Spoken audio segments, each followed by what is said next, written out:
پیدائش 11 باب۔ اور تمام زمین پر ایک ہی زبان اور ایک ہی بولی تھی۔ اور ایسا ہوا کہ مشرق کی طرف سفر کرتے کرتے ان کو ملک سنار میں ایک میدان ملا اور وہ وہاں بس گئے۔ اور انہوں نے آپس میں کہا کہ آؤ ہم اینٹیں بنائیں اور ان کو آگ میں خوب پکائیں۔ سو انہوں نے پتھر کی جگہ اینٹ سے اور چونے کی جگہ گارے سے کام لیا۔ پھر وہ کہنے لگے کہ آؤ ہم اپنے واسطے ایک شہر اور ایک برج جس کی چوٹی آسمان تک پہنچے بنائیں اور یہاں اپنا نام کریں۔ ایسا نہ ہو کہ ہم تمام روئے زمین پر گندے ہو جائیں۔ اور خداوند اس شہر اور برج کو جسے بنی آدم نے بنانے لگے دیکھنے کو اترا۔ اور خداوند نے کہا کہ دیکھو یہ لوگ سب ایک ہیں اور ان سب کی ایک ہی زبان ہے۔ وہ جو یہ کرنے لگے ہیں تو اب کچھ بھی جس کا وہ ارادہ کرے ان سے باقی نہ چھوٹے گا۔ سو آؤ ہم وہاں جا کر ان کی زبان میں اختلاف ڈالیں تاکہ وہ ایک دوسرے کی بات سمجھ نہ سکے۔ پس خداوند نے ان کو وہاں سے تمام روئے زمین پر پراگندہ کیا، سو وہ اس شہر کے بہانے سے باز آئیں۔ اسی لیے اس کا نام بابل ہوا، کیونکہ خداوند نے وہاں سے ان کو تمام روئے زمین پر پراگندہ کیا۔ یہ سام کا نسب نامہ ہے۔ سام 100 برس کا تھا جب اس سے طوفان کے 2 برس بعد ارفکساد پیدا ہوا۔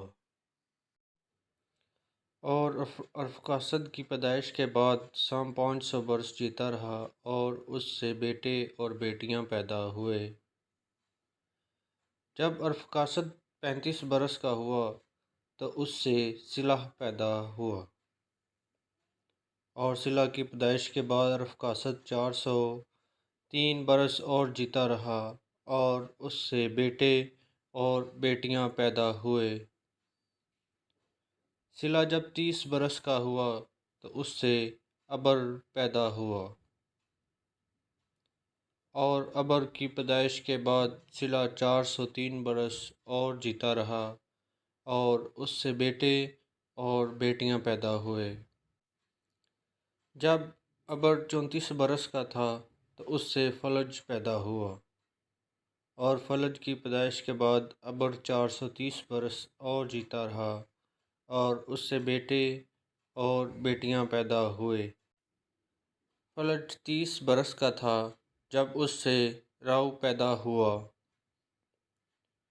راؤ کی پیدائش کے بعد فلج 209 برس اور جیتا رہا اور اس سے بیٹے اور بیٹیاں پیدا ہوئے۔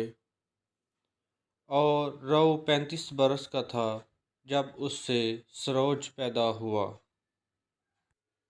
اور سروج کی پیدائش کے بعد راؤ 207 برس اور جیتا رہا اور اس سے بیٹے اور بیٹیاں پیدا ہوئے۔ اور سروج 30 برس کا تھا جب اس سے ناہور پیدا ہوا۔ اور ناہور کی پیدائش کے بعد سروج 200 برس اور جیتا رہا اور اس سے بیٹے اور بیٹیاں پیدا ہوئے۔ ناہور 29 برس کا تھا جب اس سے تراح پیدا ہوا۔ تراح کی پیدائش کے بعد ناہور 119 برس اور جیتا رہا اور اس سے بیٹے اور بیٹیاں پیدا ہوئے۔ اور تار 70 برس کا تھا جب اس سے ابرام اور ناہور اور ہاران پیدا ہوئے۔ اور یہ تارس سے ابراہیم اور ناہور اور ہاران پیدا ہوئے اور ہاران سے لوط پیدا ہوا۔ اور ہاران اپنے باپ تراح کے آگے اپنی زاد بوم یعنی کسدیوں کے اور میں مرا۔ اور ابراہیم اور ناہور نے اپنا اپنا بیاہ کر لیا۔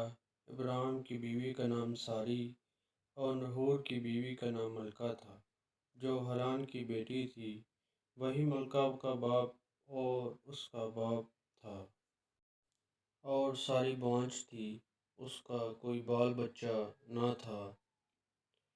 اور تراح نے اپنے بیٹے ابراہیم کو اور اپنے پوتے لوط کو جو حران کا بیٹا تھا، اور اپنی بہو ساری کو جو اس کے بیٹے ابراہیم کی بیوی تھی ساتھ لیا، اور سب کسیدیوں کے اور سے روانہ ہوئے کہ کنعان کے ملک میں جائیں، اور وہ حران تک آئیں اور وہیں رہنے لگے۔